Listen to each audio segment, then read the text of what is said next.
Hey everyone, welcome to Wildlife Inspired. I'm your host, Scott Keys. Today we're going to talk about one of Nikon's newer cameras. This is the Z6 III. And in this video, we're specifically just going to talk about the construction, the ergonomics, and the performance of this camera as part of a bigger series on this. So stay tuned and we'll get to it right after this.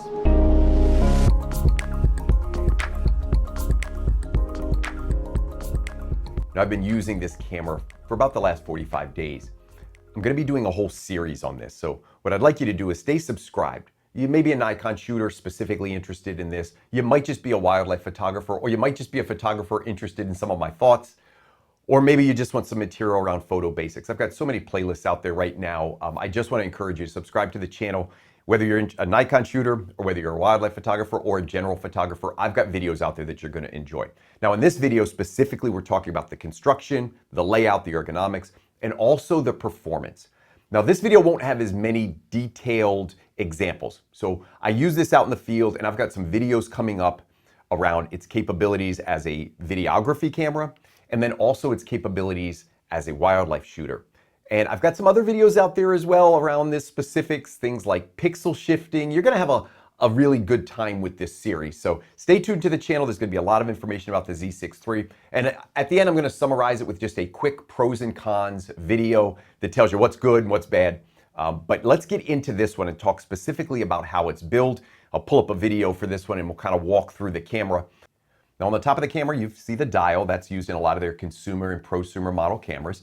You'll see the 1, 2, 3. That's a user set, so you could set some specifications for that. Other than that, the rest is pretty standard. On the top, you'll see those standard ISO recording and exposure compensation buttons. And as we move to the front, I just want to make a note. The construction, the actual construction of this is a hybrid of a carbon resin and magnesium alloy. They're using that on the Z8. The Z9 uses an all magnesium alloy, I believe, or mostly magnesium alloy construction. There's pros and cons to both, but this is a very well constructed camera. You'll see those two function buttons on the front. Some Nikon cameras only have one, some have three. Two's pretty standard and they fall exactly where you want them on your fingers. So really like the ergonomics. That big kind of chunky grip over there, I like that one. And while it adds a little bit of size, I find it to be very hand holdable. Let's run around to the back. You'll see that LCD screen. They're calling this a variable angle LCD screen. You may also hear it called an articulating screen. Basically, it moves in a bunch of directions. With this one, it's nice because you can actually flip it all the way around, 180 degrees. You can view yourself. So if you're vlogging or doing some self-recording, that is a super feature. And as a hybrid camera, we really like that one. Now let's go over to the side. You're going to see a couple of mic inputs here and headphone inputs. These are really standard 3.5 millimeter jacks. Most cameras have this, by the way, so nothing real fancy here. As we get into the other side of this, you'll see a small accessory port. That is in lieu of what Nikon would call their 10-pin port, which is a little bit more robust, used on their higher end cameras. That's a full HDMI output and that little USB-C slot at the top that allows for data to go forward and back. So you can power the camera in from that and you can also download your files. Now let's look at these card slots. Got two card slots here. Before we get to those, I just got to tell you, I hate this. I don't know who designed and put these triangle slots here so the door doesn't open, but this is a big fail. It's a minor feature, but it's just a complete oversight. You're going to want to remove that triangle ring because you really are going to struggle to get those cards in and out with that triangle ring there. But it's got two card slots, SD card slot and an XQD/CFB Express. Those are faster card slots. And by the way, video will only record to that one card slot. So as I spin this back around, you get a good look at it. I will tell you this, ergonomically, I think it's really well done. All of the buttons worked for me. I think it's got most of the features. Not as many as the high-end cameras, but I think for what this is, kind of a consumer hobbyist, prosumer level camera, I think the build quality is spot on. So overall, I would say the highlights are probably this variable angle LCD screen. I didn't mention this, but the EVF, this electronic viewfinder, is super bright and has incredible resolution. I will put some specs up here just so you can see some of that stuff in writing, but really probably best in class EVF. And then that LCD screen I like for this application. Remember, this is a hybrid camera, so it's really good video, really good still images, I call this the jack of all trades, master of none. It really is truly a great hybrid camera. When I do my pros and cons videos, I'll tell you a little bit more about who I think this is for, so make sure you're subscribed and stay tuned for that video. But yeah, really, really well designed and really, really well done. Performance, we're going to talk about next, and we'll get to that with just the overall processor. We're going to talk about two basic things with performance: the processor and the sensor. And they're two very different things with this. So we're on the third generation of the Z6. While some of the specifications look the same on paper, it really is much different in terms of how it's built. So let's start with the processing. It's an X-Speed 7 generation processor. It's the same processor used Z8 and Z9. This is going to give this camera, from a performance standpoint, a lot better ability to process data faster. The other thing it's got is a partially stacked sensor. Now the Z8 and Z9, they use a completely stacked sensor. The earlier versions of the Z6 did not have any stacked sensor. So this is right in between. It's fitting into this niche, and you'll see it when I put some of these other specifications up there. It's fitting into this little niche right here between the Z8 and Z9's, more resolution, faster processing, fully stacked sensor, and the Z6, which was a little bit slower with the processing and didn't have the partially stacked sensor. What does that partially stacked sensor do, or why do we stack sensors? It's to improve the speed of which data can go in and out of that camera. There are some other things that it will boast as well, but essentially it allows us to do things faster. And from a hybrid camera standpoint, that allows us to do things with video. Now again, I did a whole review on video, and I'll talk quickly about it here in a minute. But if you're interested in just the video capabilities, I've got a really good video where I show you examples and how I use this, but we'll talk about some of that today. It's a 24 megapixel, 24.5 megapixel sensor, a little on the light side for megapixels, especially for somebody like me that's a wildlife photographer.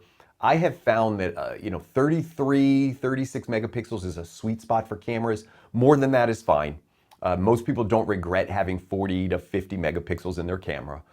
24 is a little bit lighter, but when we consider this as a hybrid camera, it makes a lot of sense from a video and still photography standpoint. I'm going to walk through some of the performance aspects and what it boasts. So when I think of performance, what I'm thinking about is the ability to move data quickly, which this one can do. I mentioned video. It can shoot up to 4K at 120 frames a second. That's really fast. When it comes to shooting still images with the mechanical shutter, and it's got both a mechanical and electronic shutter. With the mechanical shutter, you're at 14 frames a second. With an electronic, you're at 20 frames a second. It will go up from there as well. So you can shoot raw 20. That's about as many as I need, even as a wildlife photographer. But if you've got applications where you need to shoot at 60 frames a second or even 120 frames a second, this camera is going to allow you options to do that as well. So from a performance standpoint, the speed and ability to process data quickly is one of the highlights of this camera. Now, one of the other things I think about when I think about performance is autofocus. How does this autofocus operate? I've got some examples of this coming up. So again, make sure if you like this video, make sure you're subscribed, because you're going to see a video coming out on the Z6 III and its wildlife applications, and I'm going to get a lot more into autofocus with that. I'm actually going to show you examples right through the camera. What I will mention on this one is that the autofocus borrows heavily from the Z8 and Z9 series, which means you're going to get a lot of different tracking features. You're going to get 3D tracking, which I find to be very, very useful in a lot of situations. That's going to give me the ability to lock in on a subject and recompose in frame, and that hopefully the eye for me is going to be locked in and stay there. Often the autofocus will capture other parts of the animal, or in my case of the bird. It can also capture other parts of a human, but for the most part what I found is the autofocus was pretty true, especially when dealing with larger subjects, had no problem finding the eye. On smaller subjects, it would wander a little bit around the subject, sometimes finding things like a tail or a feather. We'll get into that a little bit more. What I will tell you about the autofocus, if you've used a Z6 III generation, the autofocus is vastly improved. So you are going to get much better autofocus performance. There is no doubt about that. I own a Z6 II and I own a Z9. So this one is right in the middle of those two. And when I mean it's right in the middle, it's exactly in the middle. The autofocus on paper should be as good as the Z9, and it's not quite there. I use this a lot in the field, and what I found is it just didn't lock in as tight, and it would wander just a little bit. Now, I don't want to overblow this. So what I'm going to tell you is, if I had to estimate a percentage that this is worse than the Z9, I'm going to say it's about 10 to 20% worse, meaning 1 to 2 out of 10 pictures I would miss with this camera, and that is a ballpark. I haven't used it for years, but I've used it a lot, and I can tell you that felt right. It felt much better than the Z6 II though. So from an autofocus standpoint, I feel like if I was grading this out and I graded my Z9 maybe an A-, probably going to grade this out around a B. It was very good for video. There were times when it would wander a little bit, like when I was vlogging or taking it out, and it would just kind of come in and off my eye a little bit. So there's a little bit of that. It's kind of like this little movement that it seemed to have. Now, it could be a firmware adjustment in the future. I didn't see it as a big enough negative to list it as a con when I made my pros and cons video, as a real strong con. But I would say if there was anything around the autofocus, not quite as tight as the Z8 and Z9. Now, when it comes to things like file formats, you're not really going to have any issues with what's available here. So you've got a lot of RAW options. You've got some JPEG options. One thing I will tell you is that in terms of performance, the dynamic range on this is listed a little bit lower than some of its competitors. And on paper, that looks pretty bad. I did not find that to be practically a huge problem in the field. And I'll talk a little bit more about this and show you some examples. For me, I'm not ever shooting at the base ISO. So it didn't make a huge deal for me because typically I'm shooting between 400 and 1600 ISO. This camera has a dual gain sensor, and that dual gain point clicks in at 800 ISO. Now, I would maybe have preferred that a little bit lower to click in at like 500, but at 800, that means it's a little bit less available light. And as a wildlife shooter who covets low light, and this puts a premium on quality of light, I'm often shooting sunrise and sunset. So I found that to not be too big of a deal for me. I will tell you, if you are a landscape photographer, that might change a little bit for you. But for me, my application here is it a backup wildlife lens? And can I use it to create videos, do vlogging, and to some extent, I'm a content creator. So, you know, having a hybrid camera made a lot of sense for me as a backup to my Z9. So just know that you're gonna read some stuff about dynamic range. If you get in here, nitty gritty stuff, I will tell you in some applications, it could be a big deal. In most applications, it will not. That is my own experience from that. If you looked at some charts, you're gonna see the dynamic range listed lower, but know that it's a dual gain sensor. Got a video on dual gain sensors. If you wanna know how they work, check out that video as well. Okay, let's go over video real quick. It's gonna be a high level video. I wanna put a chart over here just to make it easy. Probably one of the things I love about this is its ability to shoot at a very high frame rate and still get really good resolution. I could shoot 240 frames HD. I could shoot 4K at 120 frames, which actually is better than almost all of its competitors. So just know that from a video standpoint, the strength of this is its ability to process and its frame rate / resolution. Shoots up to 6K, not 8K, but shoots up to 6K. I think that's a really nice feature. Some cameras in this, some of its competitors will only shoot up to 4K. One of the things I will say, and I did a full review on video about this, the low light capabilities, especially some of the shadows, there could be some issues with quality, but again, it's one of those things where the quality to me for my applications was really, really good. When I did some online research and looked at some videos, there were people that pointed out some very specific issues, but most of it was around very low light and detail in the shadows specifically. So for most hobbyists, most content creators, you're not gonna have any problem with that. For somebody shooting very specific applications, or if you're a professional videographer, you could probably get by with this, but you might just need to know what it is that you're shooting. So from a performance standpoint, for video, I think this is a very well built camera with a lot of good performance. And I would say its balance between video and still photography is really, really strong. Now, I'd mentioned earlier about the USB-C charging on this one. There's a couple things I didn't mention, and it's around the battery. One, they do not include a separate battery charger. To me, that was a little bit of a miss. It's a small thing. You can order one, I'm guessing $50, $75, something like that. You can order one, but A lot of people are going to want a separate charger. If you're like me and you've wasted 2 or 3 batteries out in the field in a day and it's overnight, you want to charge one in camera, you want that second one to charge. So I would probably recommend that. It does use the EL15 style battery. This is the smaller of their 2 standard batteries. The larger one is used in the Z9. This gets about, I mean, if I was ballparking it, it's about half the life, maybe 40% of the life of the large battery. So there's some drawback to using these. I did find it would record video for a fairly long time. I could generally record an hour of video on one battery. It will depend on the type of files that you choose, the frame rate and the resolution. That'll chew up more battery just because it's more data intensive. They do make a battery grip for this, so if you are interested, you can put in a battery grip. I do like the fact that it does recharge using that USB-C, so that's kind of a win. But the battery is kind of just their standard battery. It is what I would expect from this price point, etc. So to summarize this video, here's what I'm going to tell you about the build and the performance. And again, I got more videos coming out there. I got a whole thing of just pros and cons. I'll take it out in the field for wildlife. I'll show you some examples. But from the build and performance, I got to tell you, I think this one was pretty good. There's going to be some different reviews on this. Some people are going to love it. Some people are not going to like it. You have to understand what this is. It's a hybrid camera. It does both. It achieves both of its objectives very, very well. I think the video performance is honestly really, really great. And anytime you say the word quality, people will start to freak out.